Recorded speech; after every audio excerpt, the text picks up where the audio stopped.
8 ദിവസമായി തുടരുന്ന സമരം ദിവസേന ശക്തി പ്രാപിച്ചു വരികയാണ്. S രാജേന്ദ്രനും P K. ശ്രീമതിയും ഉൾപ്പെടെയുള്ള ജനപ്രതിനിധികളെയും രാഷ്ട്രീയ കക്ഷി നേതാക്കളെയും സമരക്കാർ തടഞ്ഞിരുന്നു.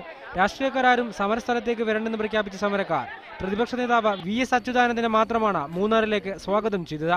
പാർട്ടിക്കൊപ്പം സർക്കാരിനും വി.എസ്. സമരവിഷയത്തിലെടുക്കുന്ന നിലപാട് നിർണായകമാണ്. വി.എസ്. അച്യുതാനന്ദൻ മൂന്നാറിലേക്ക് പോകുന്നതിന് തൊഴിൽ മന്ത്രി ഷിബു ബേബി ജോൺ സ്വാഗതം ചെയ്തതും അതുകൊണ്ടാണ്.